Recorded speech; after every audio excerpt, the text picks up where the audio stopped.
Take it away, John Garrett. Yeah, really, Murph. Since 2002, I've had the privilege and honor to be the color analyst on the regional Sportsnet Canucks broadcast. This season will be my final time filling that role, even though I will appear on some other Sportsnet properties. The podcast you're about to hear was primarily recorded CarCast style, with Elliotte driving home from the Sportsnet studio after doing the Florida Panthers Toronto Maple Leafs game. Elliotte's home now, so we're all using the same audio software, and wanted to kick off the podcast now with the shocking news of John Garrett announcing this will be his final season behind the mic calling Vancouver Canucks hockey games. Stunned, shocked, I'll be honest, saddened. I love listening to that crew. I love listening to John Garrett. Anyone who can make, games that are challenging to watch sometime entertaining always has a soft spot in my heart. Every single time I watched a Vancouver Canucks game, whether the game was a dud or not, or if it was the most exciting game of the night, John Garrett always made it that much better. And I'll go you one more, Elliotte. Here's why I really have a soft spot in my heart for John Garrett. You've heard me talk about my love for the World Hockey Association before. One of my most vivid memories as a kid is going to my very first Toronto Toros game at Maple Leaf Gardens. John Garrett was the starting netminder, and we sat, my dad and I, right behind him. First of all, congratulations on an outstanding career, John. I don't know what to say, Elliotte. I'm stunned. Well, he did say he was going to continue working for us. And yes. I'm just going to miss him on the games. Yes, the games. They have great chemistry. Him and Shorthouse so have great chemistry, incredible chemistry. John has earned the right to do what he feels he wants to do. I hope that's the case, that this was his call. He's earned that right. I was there obviously on Tuesday night for the telethon this year, and it was so typical Garrett. I was laughing my head off because the game's on against the Golden Knights, and it's a good game. It was close, but he's talking about the World Baseball Classic Championship, which was on the same night. So I know what's going on there. He's got one TV on the game. He's got another TV at the World Baseball Classic, like watching it while the Canucks game is on. And I'm saying to myself, there's only one guy I know who can get away with this, and that's John Garrett. Like, nobody's irreplaceable. I don't believe anybody is irreplaceable, Jeff. No. But I do think it's going to be a challenge for whoever goes in there to create the same kind of chemistry with John Shorthouse. Not that, it's impossible, because Shorthouse is a great broadcaster and he'll be welcoming, but it'll be a challenge. The other thing I really liked about John too was the first year of Rogers that we had the rights. I worked a Saturday night game on Hockey Night in Canada, and Washington was in either Alberta or Calgary. I can't remember where. And then on a Sunday night, they asked me to go into the studio. They were shorthanded. They called me in a pinch. We need somebody in the studio on Sunday night for Washington in Vancouver. So I said, no problem. And I pinch hit for whoever needed to be pinch hit for. And I was on with Brad Fay. And before we threw to John and John, we had to just talk about the game for a second. And Brad goes, what are you thinking? And I said, this is a schedule loss potentially for Washington. They're just in Alberta. They got to go back to back. Vancouver was waiting for them. I know it's not the longest flight, but you're not used to the West Coast. Like, Vancouver's got to jump on them. This should be a schedule loss for the Capitals. And they drop the puck. So Brad throws to John and John. They drop the puck. Shorthouse starts talking. And at the first chance, Garrett goes, I want to talk about what Elliotte Friedman just said there. And I'm listening and I'm going, oh, okay. And he says, the Vancouver Canucks, where they are, have one of the worst schedules in the NHL. Like, how can he come on this show and say the Capitals have a schedule loss? He goes, the Canucks have 20 of them a year. And I was laughing. I wasn't on the air at the same time, but I heard it all. And I was laughing. I loved it. Like, I like it when the crew at the rink and the crew in the studio reference each other. It shows we're a team. It shows that we're paying attention to each other. And I thought it was great. And I came on in the intermission and, Brad was like, what did you think about that? And I said, I think it's great. Like, if Garrett thinks my point's stupid, then he should go say my point is stupid. And he called me the next day. And he said, you had no problem with that? I said, no way. I liked it. And I think the audience likes it. It shows we're all connected. And John was very good about that. And a real generous broadcaster. Just, selfishly for my own little radio show perch, always made himself available. To your point about, listening to what's happening in the studio, he would reference, conversations that I would have had on the radio various times, things that caught his interest. He'd bring them up during the show, and him and Shorthouse would banter back and forth about them. That is one of the premier crews in the entire NHL. Like Vancouver, I've always said Vancouver Canucks fans are really spoiled with that crew because they are the Cadillac. And John's a huge part of it. Like, one of the most difficult things to do in that position in broadcasting is to both describe what's going on, which is the analyst's job, and why it's happening, but also infuse humor and your own personality into it. Some people never get there. Everyone tries to do it, but a lot of people fail. John seemed to get that right away. In that position, he had this incredibly attractive personality because, this is going to sound weird, Elliotte, but I think you know what I'm going for. John Garrett was really comfortable being John Garrett. Yes. I always use this Miles Davis line. Eating ketchup. Yeah, all of it, right? Finger foods, all of it. But I always use the Miles Davis reference sometimes. It takes a long time to sound like yourself. John Garrett was really comfortable sounding like himself. I am so going to miss him in that broadcast booth, Elliotte. Yeah, me too. Now, he's like I said, he's going to be doing something else, but it'll be different. And you know what? I hope he doesn't change. Some people change when they move from the national to the regional and vice versa. Like, I have to tell you, I've met some people who do regional games and then they do national, and I think they actually sound better. Mm-hmm. But I hope that Garrett doesn't change and his personality stays the way it is. If you've been watching and listening for all these years, you know how much I have enjoyed my experience and the time doing this job. And a lot of the reason is the great people I work with. Sportsnet Pacific crew doesn't have an equal in the business. No matter what the situation, no matter what the time of day or night, they make you feel like you're in the building. I'd like to thank John Shorthouse, Dan Murphy, and our producer, Greg Shannon. Your camaraderie and friendship will never be forgotten, and we will be lifelong friends. But most of all, I'd like to thank the fans, whose unwavering support has lasted for these 20 years and beyond. Your enthusiasm and passion for the game and for this team will never be forgotten. We are all Canucks. Thanks.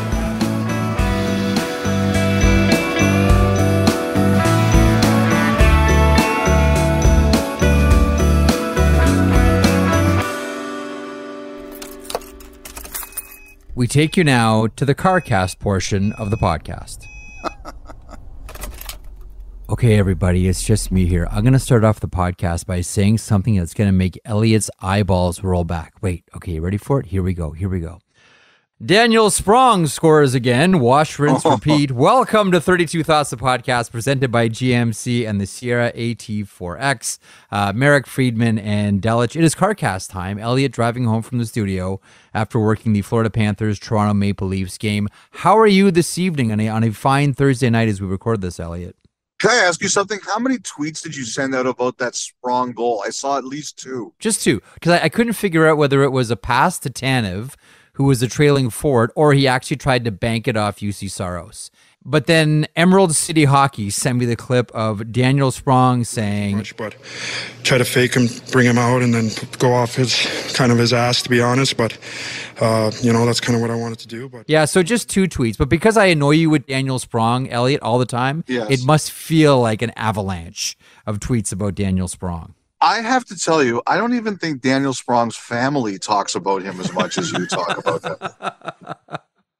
I just love him going back to junior. I just the story to me is fascinating. I just love his shot. I just love the resiliency. I just love how it's been a fit. And I just love that, there's a fourth line player in the NHL who's, close to tickling 20 goals here. I just think it's a great story. I just love it. And part of it is I know that it tortures you. So any chance I get to do that, I will do it.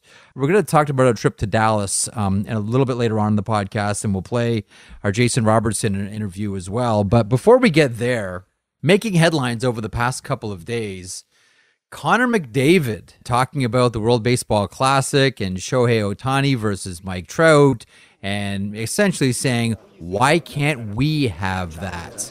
I thought it was really cool. It's what we've been asking for in hockey for a long time, right? It's best on best. And, look, everyone's talking about baseball and, did you see, Ohtani versus Trout? And, that's what hockey's been missing for, almost a decade now. So, that's what we've been asking for.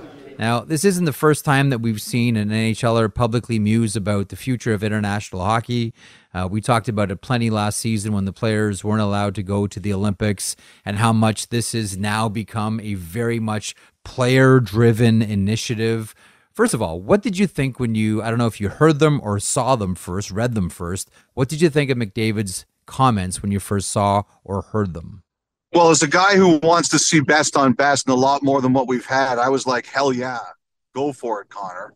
I think that one of the challenges, like at the All-Star game, Sidney Crosby spoke up about the playoff format, and he wanted to go back to 1 versus H in each conference. And at the GM meetings, the commissioner was like, oh, everybody loves this. It's working great.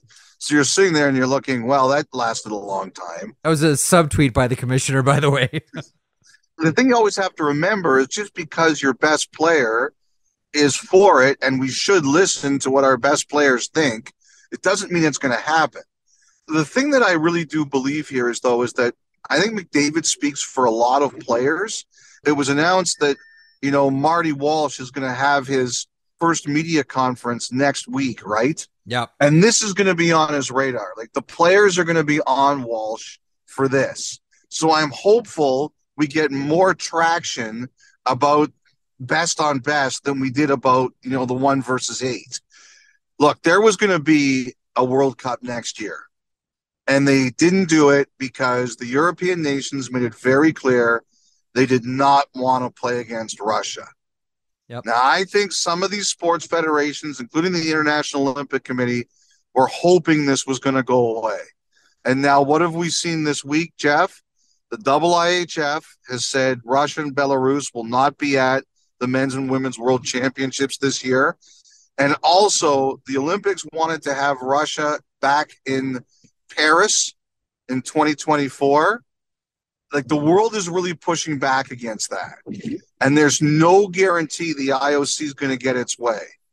So we're going to get to a point where the NHL is going to have to sit here and say, are we going to do this without Russia? That's a problem that baseball doesn't have. I think we're going to get to this where they're going to have to make a definitive statement one way or the other.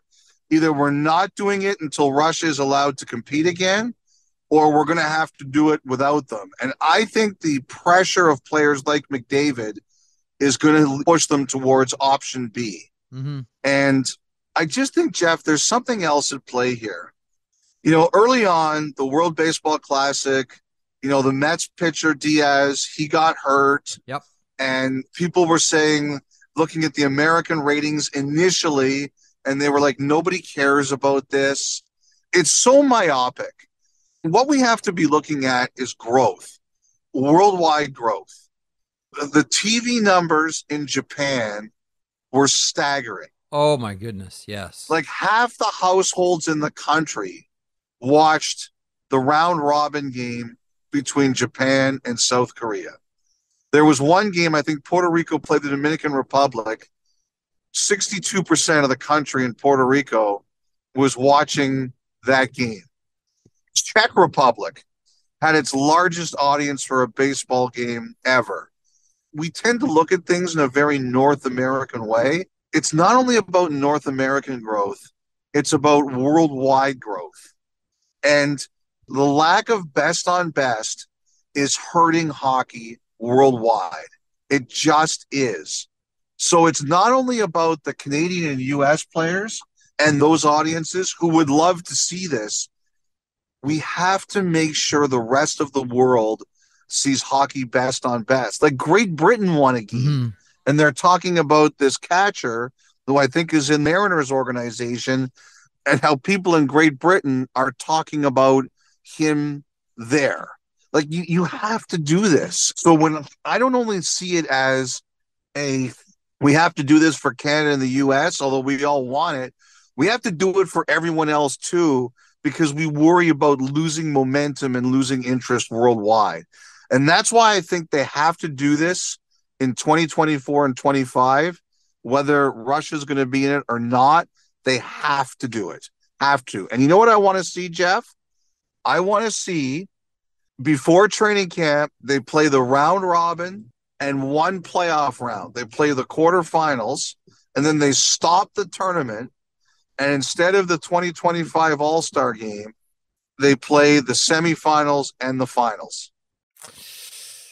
So the one thing that hockey has always, I shouldn't say always, because you and I grew up in the Canada Cup era. The one thing that hockey has tried very much to do was keep the sport away from September and not compete with football and not compete with baseball. What you're saying is, screw it, go head-to-head with these giant sports in September. Look, the last World Cup was in September.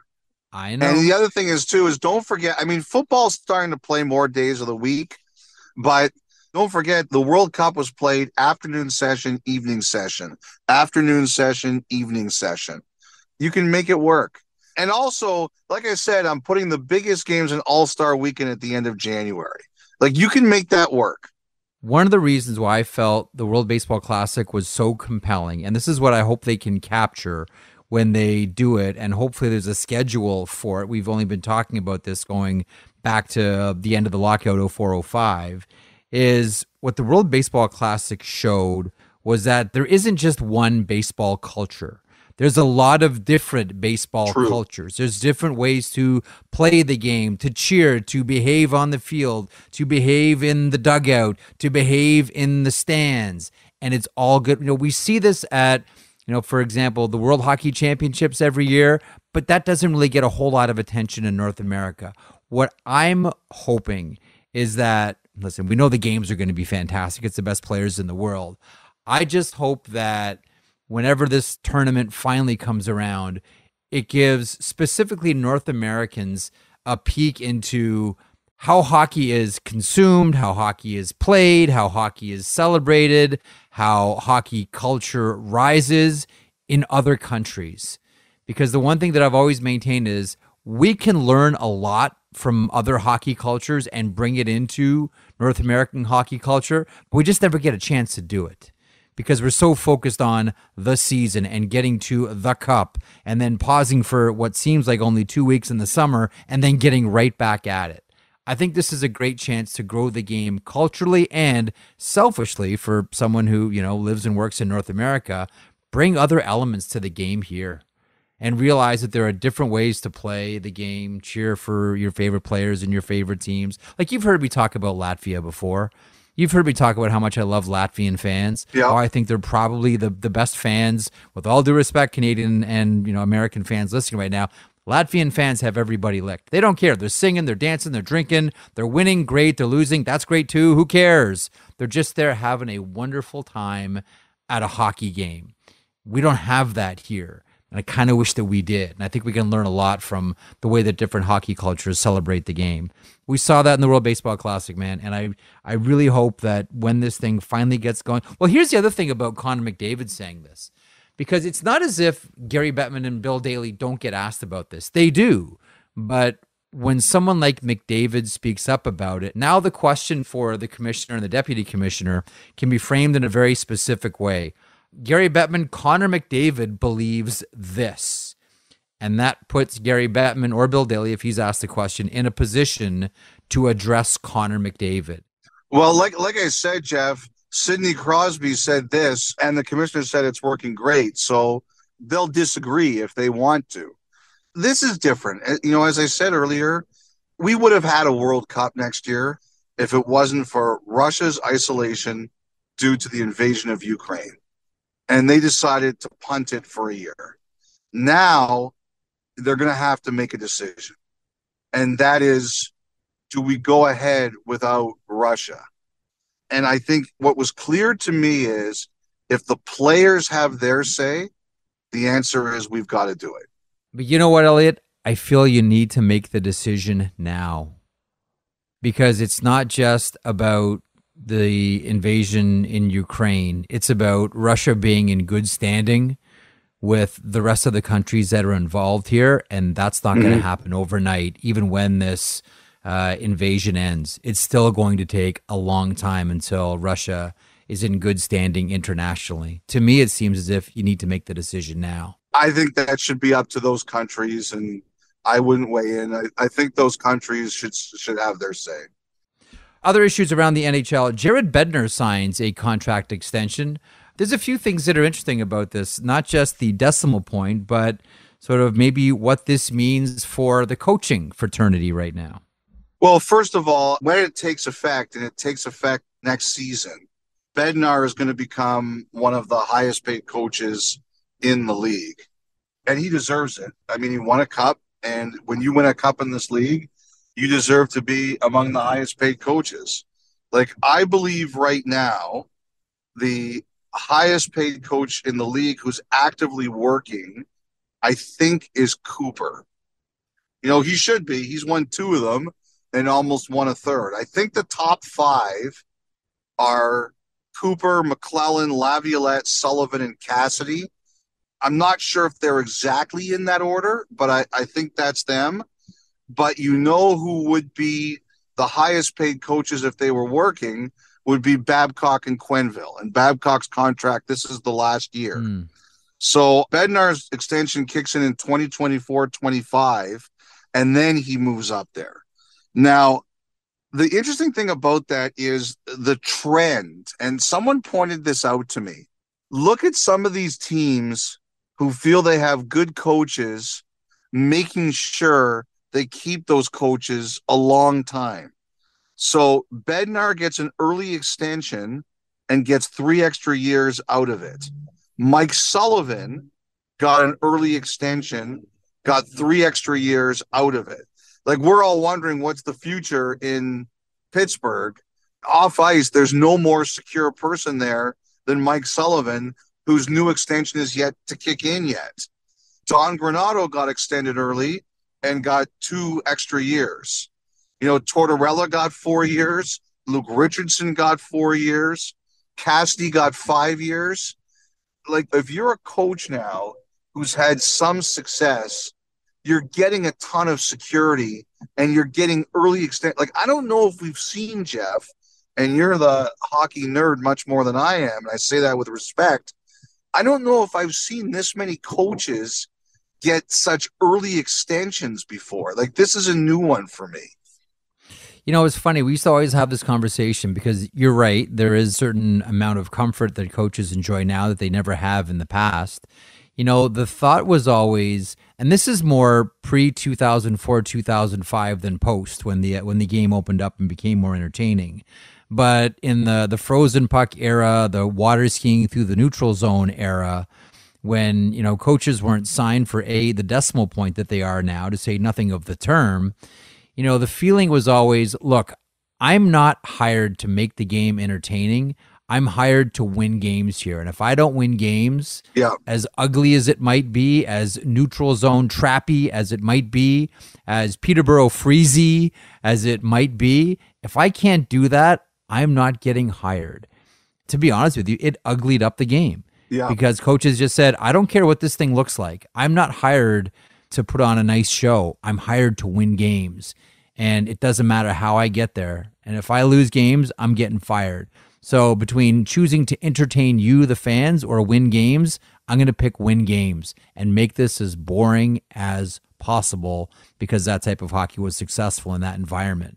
That doesn't happen anymore. Well, also don't forget, we've changed the game to a point where you can't do it like you used to. And I wonder if this is a reflection of that, because I'm wondering the same thing. Why?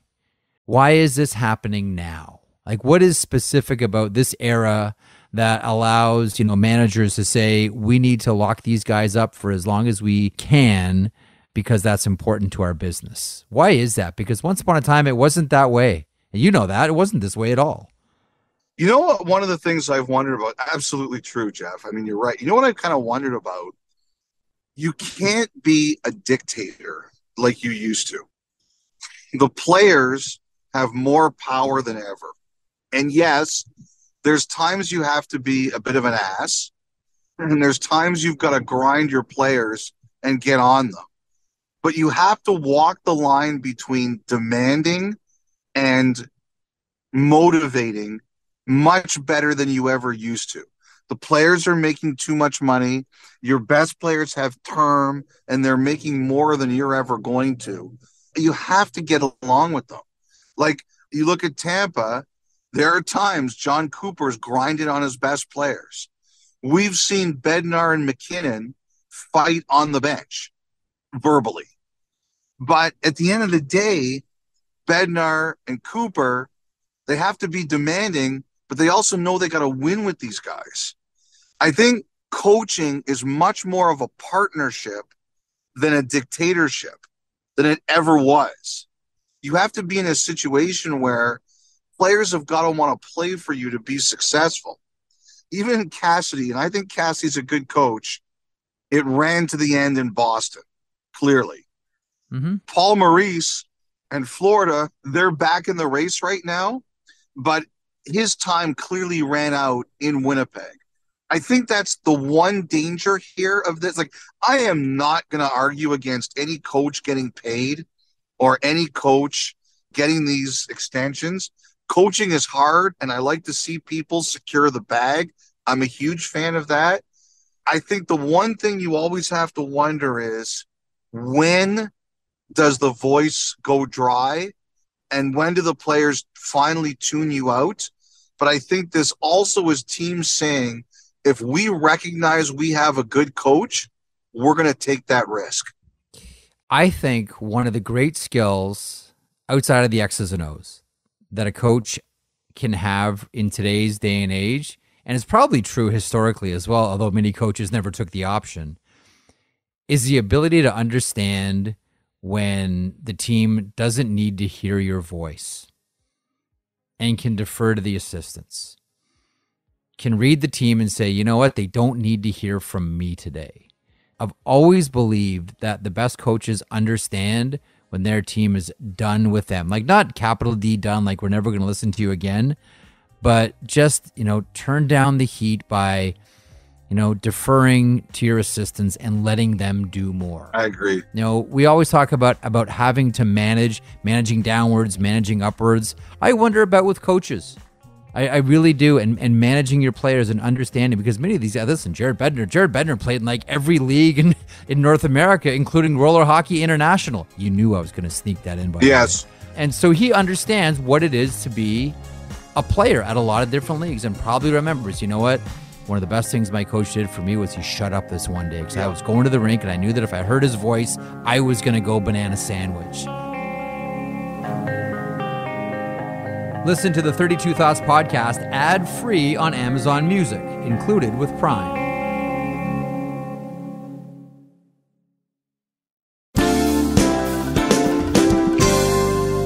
Elliotte, do you have a thought on either, and I don't know what you think is the bigger story here, the Fanatics deal or the Fanatics backlash? What stood out more for you this week with the league and their new partner? I want to say I appreciate all of the great fans of hockey and the great listeners of the pod who sent me DMs about this contract. It's like, I didn't recognize the hatred of Fanatics. And I have to say that the hockey fans, you really educated me this week, and I appreciated the education. You took me to a place I didn't know, and I did some work because of it. I had one experience with Fanatics that I didn't like. I don't order a lot of merchandise, to be perfectly honest. You'll get a good laugh out of this. I ordered a Jack Rathbone jersey. Okay? Shocking. I know you love him. I know you love him. But it turned out someone else got me a Jack Rathbone jersey. So I tried to cancel it like within a day. And they're like, no, it's already printed. You can't cancel it. It's yours. And I was like, that's kind of lame. But as you know me, I try to move on from things pretty quick. And I was just like, okay, you know what? I've got this here. I'll be happy with 2 Jack Rathbone jerseys.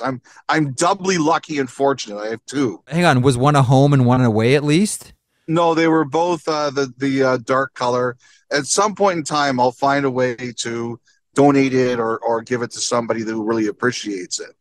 Emil's Christmas present is already wrapped up. As well, that's your Christmas present. You're getting a Rathbone jersey this year.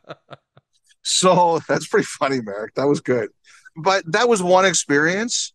And then, I started searching it out on social and I saw some stuff and I was like, oh, wow, like this is a big deal here. So I started asking some people I know who work in, the merchandising and business for teams. And I have to tell you, they'll never admit this publicly. Never, never, never. But there's some trepidation out there. I think some of the teams were nervous about this. I don't think they were that crazy about it. And they're trying to be optimistic. Like I look at it, I try to live life that way. I try to see, it doesn't always happen, but I try to see the best case outcome. And I said, okay, what's the best case outcome here? And the thing I think people are hoping for is, Fanatics has made the MLB jersey since 2017-18, but they're not allowed to put their name on it. They do them, and they put the Nike swoosh on them. It's a Nike product, technically. So the number one thing they're happy about is that they're keeping the same factory in Quebec. Like, that's one thing. They're happy that Fanatics is using the same manufacturing plant that did them already. So they're hopeful that that's good news. But the other thing they're hopeful about is if Fanatics screws this up, they will never be able to put their name on a league's jersey. They will never get the opportunity. So what they think is going on here is this is their chance to show the NHL and everybody else that they can do good enough work that the leagues will want to say Fanatics is our official jersey manufacturer. The NHL is kind of the test drive for this. And it's a bit of a risk, but I think what these teams are hoping is that they will do a good enough job with the NHL that other sports will say, okay, we can let you put your name on our product too. So the NHL is kind of the test driver for all this. And you can all decide what that means to you and what you think of that. But I think the optimistic people are hoping that it drives Fanatics to be better, because if this fails, nobody else is letting them do it. It's a long contract, Elliotte. One person that I talked to today from a team said, we were all kind of hoping that it was going to be, New Balance because of, Warrior Hockey that ended up with the contract, and we'll kind of take a wait and see approach on this one. This is a long time. Fanatics is a powerful, powerful entity. The gentleman who's kind of built them up, his name is Michael Rubin. From a purely capitalist point of view, he's done an unbelievable job. Fanatics has gobbled up other people, has gained a greater foothold in the industry. Obviously, that hasn't made a lot of people very happy. Like, I saw some stuff on the internet, like of mistakes that have been sent to people, and you're like, wow, this is crazy stuff. And that's led to the accusation that they've kind of overextended themselves. They've bit off more than they can chew, because you're only as good as your name. Did you see this thing with Jared Spurgeon? No. I got to shout out Jared Spurgeon here, okay? So apparently there was a Wild fan, or a Spurgeon fan, I'm assuming they're a Wild fan, who ordered a Spurgeon jersey, and it came misspelled as Spurgino. Ooh. And somebody sent me a tweet from this fan. He took it to an autograph signing, and Spurgeon signed it Spurgino. Good for him. Jared Spurgeon, I always liked that guy. I like that guy even more now after hearing that. Listen, you've met him. I've met him. Does that surprise you about Jared Spurgeon at all? No. That is making lemonade out of lemons. Yeah, that really is. You know, like I said, the hope is that this gets them to shape up and do a better job. You know, you're right, Jeff. It's 10 years. I'm assuming they gave them an offer that the NHL said we can't say no to if we're going to give it that amount of time. You know, what's one of the other things we're all talking about is the salary cap, right? We need the salary cap to go up. I'm sure that's a factor. Okay, so some hockey things. Thursday night, there's a lot of great moments around the game. A couple of really good games as well. I'm not sure if I mentioned that Daniel Sprong found the back of the net again, albeit in a losing effort there. The Kraken dropping one there to the Nashville Predators. Close game, though. 2-1, Sprong, the only goal scorer. Anyhow, that one took a shootout. Highlight Tyson Foerster. Like, we've talked a lot on this program about the Philadelphia Flyers this year, and I don't want to do a whole bunch more because it's sucked a lot of the oxygen up here on the podcast. But the Flyers are rebuilding, so Flyers fans are going to get and should get used to seeing a lot of both Tyson Foerster, and Morgan Frost has been really good too, Elliotte. But Foerster, 6 points in 7 games for the Philadelphia Flyers, and you saw that shot on Thursday night. Holy smokes. Well, I think what happens there is that John Tortorella has basically made it very clear. Like, he's been really blunt, even for Tortorella. What was it? Thursday night, his 700th win. He's like, does it mean anything? He's like, no. But he's been really blunt about his roster, basically saying that we're going to clear some guys out. And you know what people like Tyson Foerster hear when that gets said? They hear, he's telling me there's jobs open. That's what he's saying. He's saying to all those kids that are getting a look at the end of the year, there's spots here. Who's taking them? Yeah. He wants those guys to show up like a pack of hungry dogs with one piece of meat thrown in the middle of all of them. Foerster, if he plays like that, he's going to grab one of them. Now, the other thing I wanted to mention about Philly, it's not official, but I'm hearing it sounds extremely likely that Cutter Gauthier is going back to Boston College next year. Why rush him? I think that's kind of what they're looking at. And why rush him? I don't think it's official yet, but I was hearing Thursday it's headed in that direction. I think there's a chance he plays a bit more center this year, and that's never a bad idea. You know what? Good for them. And again, it's one piece of this rebuild, but the one thing the Philadelphia Flyers have always been guilty of, certainly in this era of Flyers hockey, is rushing guys and getting guys to the NHL too quickly, and then ultimately, whether it's their confidence is destroyed or whatever, they just end up not working out. I know it might be a small thing. Oh, let Cutter Gauthier stay at BC for one more year. I think that's big because that is a very un-Philadelphia Flyers thing to do, specifically with someone that you've seen Cutter Gauthier play. He looks and plays like a Philadelphia Flyer. Yeah, he's a talented kid. You know, Philly past would have been like, let's get this guy in here as fast as we can, get him in our program and, you know, get him on the main squad. If that ends up happening, smart move, Philly. Another big highlight, Igor Shesterkin stopping Jesse Puljujarvi in the save of the night, stretches out. I mean, how many people winced watching Shesterkin stretch out like that? Mott couldn't get there in time. Now a break here as here comes Derek Step out of the near circle, out to the wing, and a huge save by Igor Shesterkin. What a save by Shesterkin. Wow. I got to be honest with you, Elliotte. I really felt bad for Puljujarvi. I mean, how many times did we see that in Edmonton? Just red line to red line, real good play, real good player, but just can't take that round black thing and put it over the red line.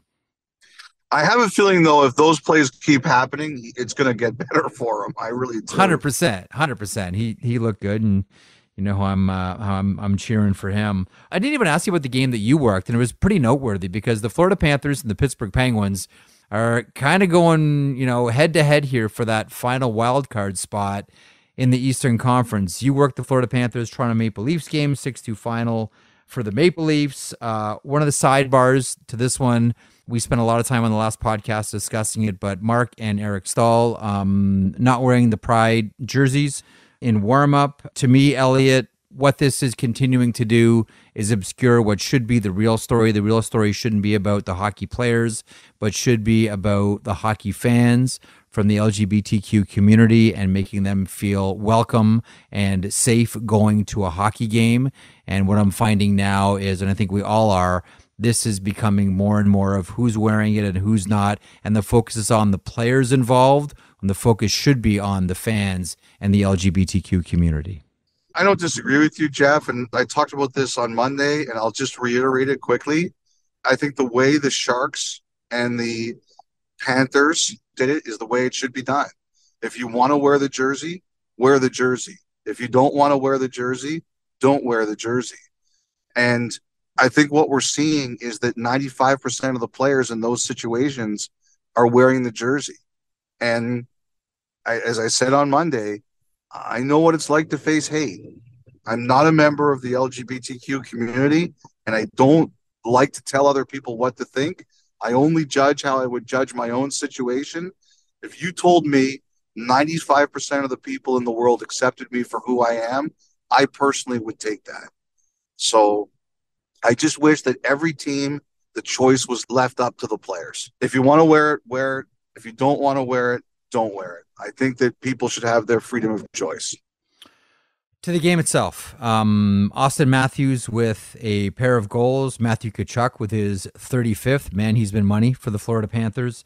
6-2 is the final score, and I thought one of the most baffling stats coming out of this game, that was the first game of the season where the Maple Leafs had a 5-on-3 power play, Elliotte. That's amazing. I mean, I've heard that a lot for the last couple of days. And someone sent me a note that that's never happened over an 82-game season since they started keeping the stats about 14 years ago. The closest was in the 56-game season, the Islanders didn't have any. But, the one thing I really think here, Jeff, is that Matthews is heating up. And if you're a Leaf fan, it's Matthews scoring in some bunches. It's only happened 3 times coming into this game. Last year to get to 60, he had 15 multiple goal games, and it really has been wondering how and when it would break out. This is just a great read from behind the net, though. Watch as he looks right here and sees the traffic, takes 2 aggressive strides, and just turns and fires. You got to make a decision. Am I trying to pass? Nope, going to be a shooter. And that quick release and turnaround finds the back of the net. You think that doesn't mean something? There it is. His reaction tells we did a burning question, the worst segment in television history, where the question was, who's going to lead the Leafs in goals at the end of the year? And Nylander scored again, so he's a couple up on Matthews. Yeah. But Anthony picked Matthews, and I didn't want to pick Matthews too because I think it makes it more boring. But it wouldn't surprise me at all if he gets there. Matthews has had the injury, and we know that, and he revealed it was a hand injury. But I also think on some level he's been kind of tapering himself. Look, he had the big 60-goal year last year, and they lost in the first round of the playoffs, and it means diddly squat, right? Mm-hmm. He knows he's getting judged in the playoffs. They all know they're getting judged in the playoffs. I think on some level, Matthews has been like, you know what? I'm not killing myself in the regular season this year. If I'm saving myself a bit for the playoffs. And like I say, he's like a swimmer, an Olympic swimmer who's tapering. And he is you watch, he's stealing pucks again. He's starting to fire it again. And a lot of that's health. He looks like Auston Matthews again. They're 10 games or 11 games or whatever it is from the playoffs. He's ramping himself up for where he needs to be.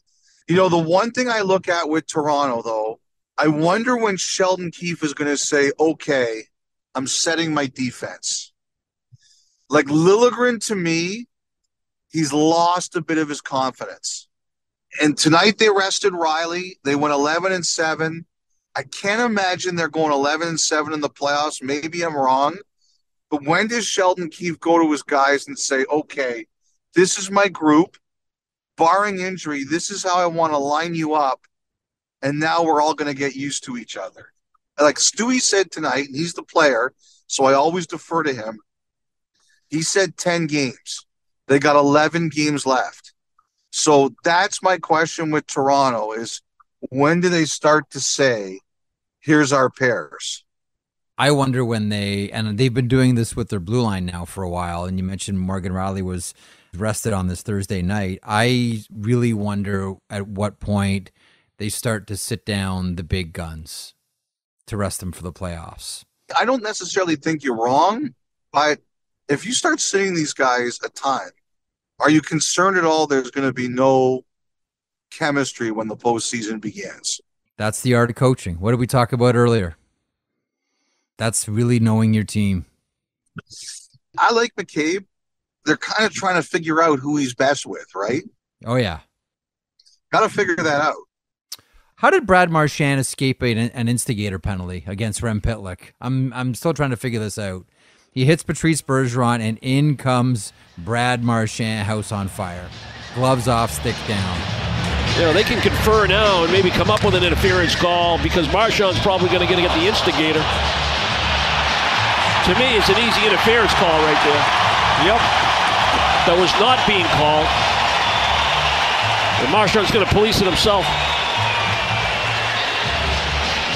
Hey, people don't yet pay to get into the building to see Rem Pitlick. They pay to see Patrice Bergeron. Yeah, you know, with 12, 11, 10, 13, however many games every team has left, you can't play half. You know, you can't play half speed, you can't play half effort. You got to play all out, regardless of where you are in the standings. And that's certainly the leadership group approach for the Boston Bruins, and that's where you see that emotional reaction. Maybe the officials were happy that Marchand deleted his Twitter. All the officials are celebrating they can't get tripped on Twitter anymore by Brad Marchand. Yeah, we'll just give him a double minor on that one. That was old school Boston-Montreal. That was a mean game. That was good hockey to watch. Like, I got to tell you, Ottawa-Tampa, that was a mean game too. Really mean game. I don't know what to make of Tampa right now. I really don't. I mean, I told you this. I got people saying, oh, the Leafs have got them this year. And I'm just like, why do you guys do this to yourselves? Like, why? I got a note from someone about Tampa today saying Braden Point's going to score 50 goals, and it might be the quietest 50 goals ever. True.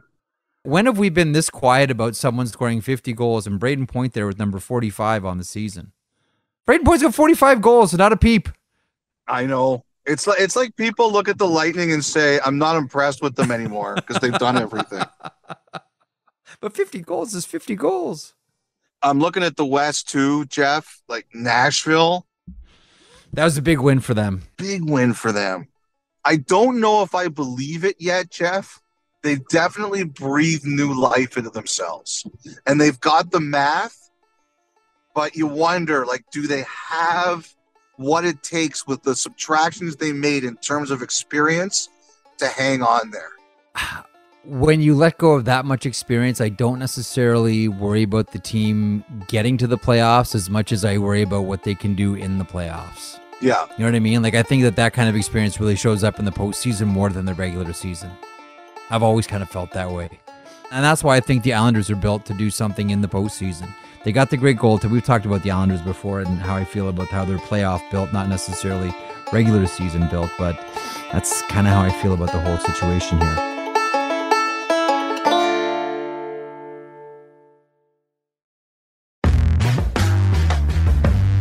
All right, Elliotte, that's a big win for the Winnipeg Jets. So Thursday night, the Winnipeg Jets began their California road trip. They beat the Anaheim Ducks.